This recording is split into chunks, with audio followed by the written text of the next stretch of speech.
Pessoal, bom dia, Pai Senhor, uma manhã abençoada de terça-feira para todos nós. Que o Senhor venha falar conosco por intermédio da palavra dele aos nossos corações. Peço desde já que você curta o vídeo, se inscreva no canal e se quiser fazer parte do clube de membros e se tornar um membro abençoador do canal, desse projeto e também participar do projeto Pão da Vida, que é um grupo de estudo da palavra, um grupo de estudo bíblico, é só clicar aqui embaixo no botão Seja Membro e você terá acesso a todo o conteúdo exclusivo aqui do canal de vídeos, lives e demais conteúdos. Nossa meditação nessa manhã de terça-feira, hoje dia 18 de julho, vai estar lá no livro de Salmos 118, no verso 20. Salmos 118, 20 diz assim nosso texto, a nossa leitura. Esta é a porta do Senhor, pelo qual os justos entrarão.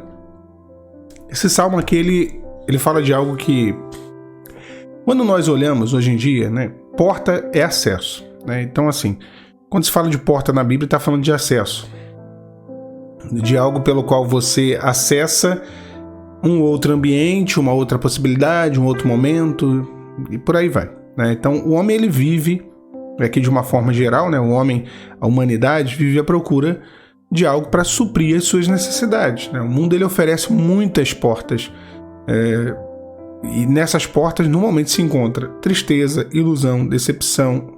É o que diz a palavra. A caminhos que ao homem parece ser bom, mas o fim é um fim de morte. Agora, nós conhecemos uma única porta que pode trazer para o homem realmente a salvação. Essa porta é Jesus. Eu sou o caminho, a verdade e a vida. Ninguém vai ao Pai senão por mim. Jesus, ele diz, eu sou a porta que, se alguém entrar em mim, salvar-se-á, e entrará e sairá e achará pastagem. A porta que Deus abre para a salvação do homem é Jesus. É o que nos dá acesso à salvação. E também nos dá acesso a outras coisas. Porque Deus, ele se importa com a nossa vida nessa terra. Ele se importa com as coisas que aqui necessitamos, precisamos. E Ele quer nos dar acesso a essas coisas. Porta fala disso, de acesso. O Senhor quer te conduzir a algo bom aqui. Deus quer te conduzir a uma vida plena na presença dele.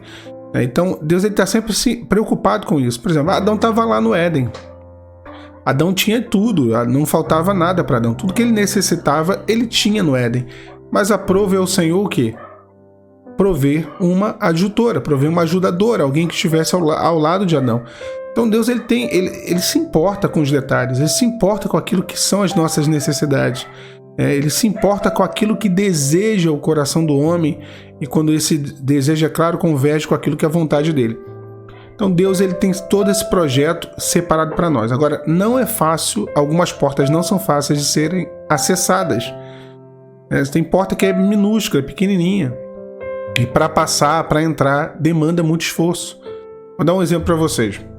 Quando Josué, ele conquista a terra da promessa, ele conquista ali a terra prometida, Caleb, ele pede o território de Hebrom. Só que tinha um problema no território de Hebrom, que ninguém queria, né? É onde veio se tornar ali o território da tribo de Judá, Caleb, né, de Judá. Então, assim, tinha um problema sério ali, grave. Havia uma fortaleza de um povo cananeu chamado Jebuseus. E eles se estabeleceram ali em Jebus, que era o nome da fortaleza, e eles ficaram ali.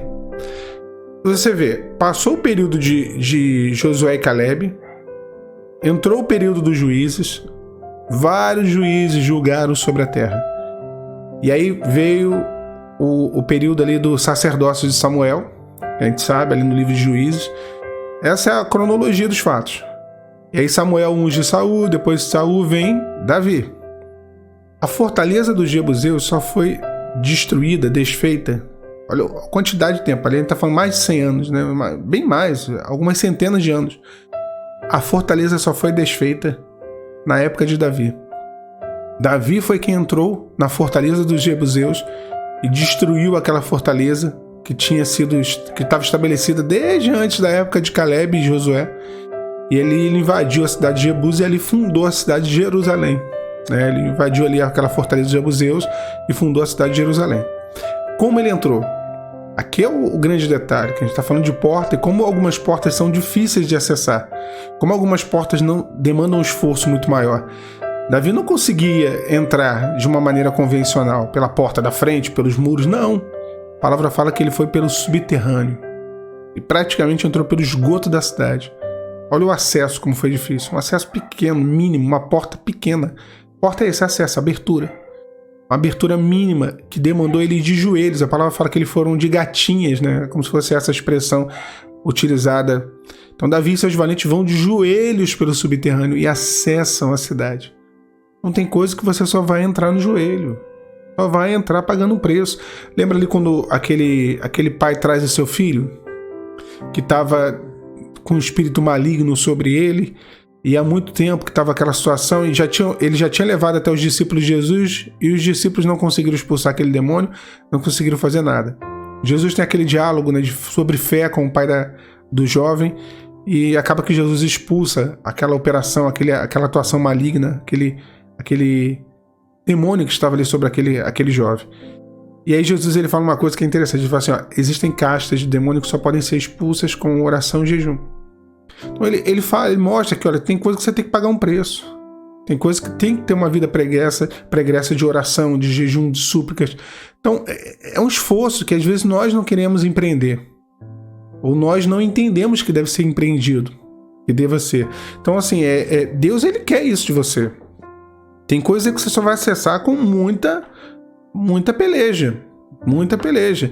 E eu acho interessante porque muitas vezes eu vejo... Hoje se prega um cristianismo de facilidade, né? É um cristianismo de conveniência e de facilidade. Quando que, na verdade, o Evangelho de Cristo diz que o reino de Deus tem que ser tomado pelo esforço. Não é um cristianismo fácil, o da Bíblia. Não. O que está sendo pregado é fácil. É o cristianismo das promessas. É o cristianismo do... Olha, Deus vai fazer, Deus vai te dar, você é muito especial. Todo mundo é muito especial para Deus. Todo mundo é único. Todo mundo é singular no sentido de que Deus tem algo grandioso para fazer. Às vezes não. Às vezes Deus vai fazer algo simples, mas é o suficiente. É simples, mas é o suficiente. Nem todo mundo vai ser um missionário, um pregador entre as nações e tudo mais. E aí? Todo mundo tem que ser isso para poder ser bem-sucedido na presença de Deus? Para ser alguém? O que Daniel era o quê? Era missionário? Era pastor? Apóstolo? Era o quê? Não era nada disso, era Daniel. Então a gente vive esse momento, né? De promessas vazias, de facilidade. Quando na verdade Deus quer ver de nós uma busca, um propósito de fato. E aí é o ponto que eu quero falar. As pessoas sabem, entendem que muitas conquistas na nossa vida se dão através do esforço. Por exemplo, você quer fazer a prova para um concurso público, né? Você quer fazer uma prova e passar numa prova de concurso. Se você não estudar, você não passa, não tem jeito. Se você não perder festas, no sentido, claro, né? Cristão aqui, nós conhecemos ao Senhor, mas às vezes é um aniversário, às vezes um passeio, às vezes um entretenimento, uma diversão, um cinema, um shopping. Se você não perder essas coisas para poder lá na frente você usufruir disso, mas no momento estudar para o concurso, você não passa. Você não passa. Eu me recordo quando eu estudava para o concurso, né? E meu cunhado estudava com ele, e ele já tinha passado nesse mesmo concurso. E uma vez eu fui num aniversário, eu tinha 19, 20 anos. E aí eu fui no aniversário e falei assim, quando tu tá indo nessa festa aí, tem 40 mil candidatos estudando. E aquilo ficava martelando no meu coração e na minha mente. Mas era uma verdade. E quando se trata das coisas de Deus, nós queremos as coisas de maneira fácil.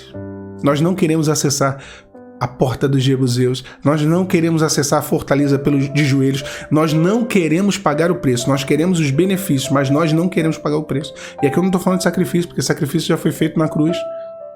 Eu estou falando de fato de esforço, perseverança, confiança, fé, dedicação, busca, e Deus vai te abençoar. Jacó passou a madrugada inteira lutando com o anjo do Senhor. Havia ali uma porta, ele queria uma bênção, ele queria acessar. Ele passou a madrugada inteira e falou, eu não vou te deixar ir embora enquanto você não me abençoar.